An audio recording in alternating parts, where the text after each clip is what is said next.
साथियों, जो लोग बिहार के रहने वाले हैं, उनके लिए बहुत अच्छी बात है क्योंकि बिहार बिहार में चुनाव होने वाला है तो बिहार सरकार लगातार कोई न कोई अलग-अलग सी योजनाएँ लाते जा रही है। तो उसका बेनिफिट पब्लिक को होने वाली है और जो पब्लिक की जागरूक है, उनको बहुत सारे बेनिफिट देखने को मिलेगा। अलग-अलग प्लेटफ़ॉर्म पे ये सारे चीज़ें आती रहती है, उस चीज़ को गौर करना पड़ेगा। जैसे कि देखिए यहाँ पे क्या है, ई सहकारी सहकारिता विभाग बिहार सरकार, ये cooperative department government of Bihar इस वेबसाइट पे डाल रखा है सर गवर्नमेंट ने, जिसके तहत देखिए कि इस योजना का नाम है बिहार राज्य फसल सहायता योजना। तो बिहार सरकार बिहार के किसानों के प्रति विशेष ध्यान दे रहे हैं, जिसके अनुसार उनको मदद पहुंचाने के लिए अलग-अलग सी कदम उठाया जा रहा है।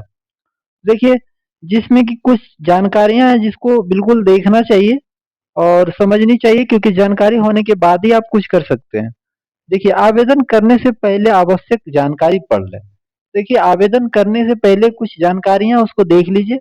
जैसे कृषि विभाग, यहाँ पे देखिए कृषि विभाग के डीबीटी पोर्टल पर पोर्टल पर निबंधित किसान सीधे योजना के अंतर्गत आवेदन कर सकते हैं। कोई भी किसान इसमें एप्लीकेशन ऑनलाइन कर सकता है, जिसमें अनिबंधित किसान को पहले डीबीटी पोर्टल पर निबंधन करना आवश्यक है। यदि किसान पंजीयन संख्या नहीं है तो इस लिंक पर सबसे पहले आपको रजिस्ट्रेशन करना पड़ेगा। कोई भी फार्मर जो बिहार के रहने वाले हैं, सबसे पहले उनको इसे रजिस्ट्रेशन करना पड़ेगा और यहाँ पे एक लिंक दे रखा है, आप साइट पे जाएंगे ना, वो साइट पे आपको मिलेगा। उसके बाद वहाँ पे सबसे पहले आप रजिस्ट्रेशन करिए। उसके बाद यहाँ पे देखिए प्रधानमंत्री किसान सम्मान निधि योजना के अंतर्गत निबंधित योजना सिर्फ रैयत श्रेणी अथवा आंशिक रूप से रैयत तथा गैर रैयत श्रेणी का आवेदन कर सकता है। ये कोई भी किसान कर सकता है, रैयत श्रेणी के जो भी किसान है या तो नहीं भी है उन वो भी आवेदन कर सकते हैं। जिसमें देखिए कि बेनिफिट ये मिलता है, जैसे कि अगर आप किसी चीज कोई फसल अपने खेत में लगा रहे हैं, जैसे धान हो गया, दलहन हो गया, तिलहन हो गया, ये सब कोई भी चीज लगाते हैं तो उसमें गवर्नमेंट सब्सिडी देती है। गवर्नमेंट उसमें सब्सिडी देगी, यानी कि अगर आप समझिए 2000 रुपये का एक खेत में कोई फसल लगा है तो उसमें गवर्नमेंट आपको इतना ज्यादा बेनिफिट दे देगा, इतनी ज्यादा सब्सिडी देगी कि उसमें सिर्फ आपको 200-300 इन्वेस्ट करना पड़ेगा, बाकी की चीजें गवर्नमेंट अफोर्ड करेगी।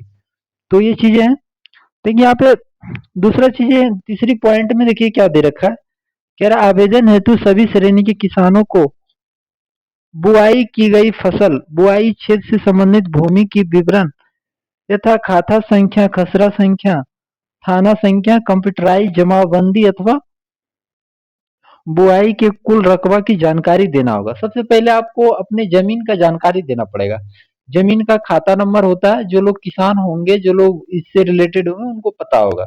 खासरा नंबर होता है, खाता नंबर होता है, उसका जमाबंदी होती है, वो सब किसके नाम पे जमाबंदी है, ये सब चीजें उसमें डिटेल सारा कुछ आपको देना पड़ेगा।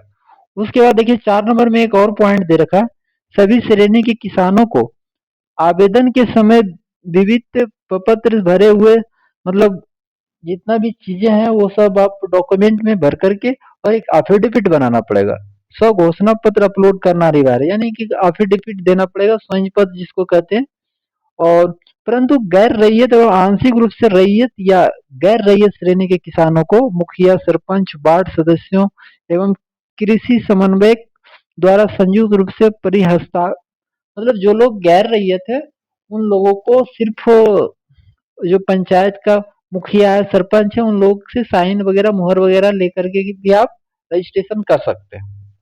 तो ये कहीं ना कहीं अच्छा है उन लोगों के लिए। और ये देखिए आवेदन के समय किसानों द्वारा एंड्रॉयड मोबाइल के माध्यम से आवेदित भूमि का जियो कोऑर्डिनेट देना अनिवार्य है। देखिए आप उस जमीन जिसमें आप बुआई कर रहे हैं, जहाँ पे फसल लगा रहे हैं, उसकी कोऑर्डिनेट आपको देना पड़ेगा, जैसे इतनी डिग्री पे ये स्थित है, जैसे कोई जमीन है उस ज़मीन का आप एंड्रॉयड में एक ऐप रहता है जो आप इंस्टॉल करेंगे जीपीएस सिस्टम, तो आपको ऑलरेडी वो नॉर्थ ईस्ट जो भी रहेगा देशांतर अक्षांश सारा कुछ दिखाएगा। तो उसके अनुसार से आप एक डेटा निकाल के उस जगह का कोऑर्डिनेट आप अपलोड करेंगे। ठीक है। उसके बाद गलत एवं भ्रामक जानकारी देने पर आवेदन अस्वीकृत माना जाएगा। अगर आप गलत आवेदन दिए, गलत डेटा दिए, तो आपका एप्लीकेशन रिजेक्ट कर दिया जाएगा। ठीक है। इसके तहत देखिए, इस साइट पे आने के बाद यहाँ से बहुत सारी चीजें आपको डैशबोर्ड पे मिलेगा। जैसे कि यहाँ पे देखिए होम है, उसके बाद रिपोर्ट है, मोबाइल एप्लीकेशन है, महत्वपूर्ण लिंक है। मतलब आप जब ऑनलाइन करने लगेंगे तो सबसे पहले आप मोबाइल एप्लीकेशन डाउनलोड कर लीजिए। उससे आपको हर एक जानकारी उसमें मिलेगी, हर एक डेटा आपके पास अवेलेबल रहेगा। उसके बाद पहले आप यहाँ पे सर्च कर सकते हैं अपना समरी। देखिए यहाँ पे फाइनेंशियल 2024-25 डाल रखा है, आप अपने अकॉर्डिंग डाल सकते हैं 2025-26 जो भी आपको मतलब अभी यूज करना है वो आप डाल करके यहाँ पे अपना डेटा निकाल सकते हैं। और उसमें देखिए होम रिपोर्ट जब आप ऑनलाइन कर देंगे तो आप उसका स्टेटस भी देख सकते हैं। रिपोर्ट में जाएंगे तो आपका स्टेटस दिखेगा कि मेरा अभी पास हुआ है या नहीं हुआ, ये सारा चीज उसमें दिखता है। ये कहीं ना कहीं एक बहुत अच्छी पहल है। यहाँ पे देखिए अगर आप किसान कॉर्नर में आएंगे तो यहाँ पे देखिए कौन कौन सी फसल की जानकारी दी गया। यहाँ पे देखिए दलहन तिलहन 2025-26 हेतु दिया गया है। अगर आप दलहन या तिलहन की खेती करना चाह रहे हैं तो उसका भी आवेदन होगा। उसके बाद यहाँ देखिए गेहूं की खेती कर रहे हैं तो उसका आवेदन होगा। यहाँ पे आप खरीफ फसल में धान वगैरह का भी करते हैं उसके लिए भी है। और देखिए दोस्तों यहाँ पे मुख्यमंत्री हरित कृषि संयंत्र योजना के तहत उपलब्ध यंत्रों की सूची क्या क्या है उसमें, वो सब चीजों की जो यंत्र उसमें लगते हैं जैसे पैक्स वीवीसीएस सदस्य है तो ऑनलाइन आवेदन। मुख्यमंत्री हरित कृषि संयंत्र योजना के तहत उपलब्ध यंत्रों की बुकिंग, तो सारी चीजें उस पे दे रखा है। अगर आप उस पे जाएंगे विजिट करेंगे तो आपको उसमें दिखेगा। ये देखिए दोस्त, ये ओरिजिनल वेबसाइट हो गया। आप यहाँ पे जा करके ऑलरेडी विजिट करिए और इस पे जाने के बाद आपको ऑटोमेटिक समझ में आ जाएगा कि कहाँ पे करना है और कैसे ये अवेलेबल होगा। यहाँ पे देखिए हाउ टू अप्लाई दिया हुआ है, आप यहाँ पे जाएंगे तो बिल्कुल सटीक बाय स्टेप आते रहेगा, तो आप यहाँ से कर सकते हैं, नो इशू। उसके बाद देखिए अगर आपको कोई लगेगा कि कुछ जानकारी मेरे को नहीं मिल रहा है तो आप यहाँ पे कांटेक्ट कर सकते हैं, कांटेक्ट में आपको जानकारी दिखेगी।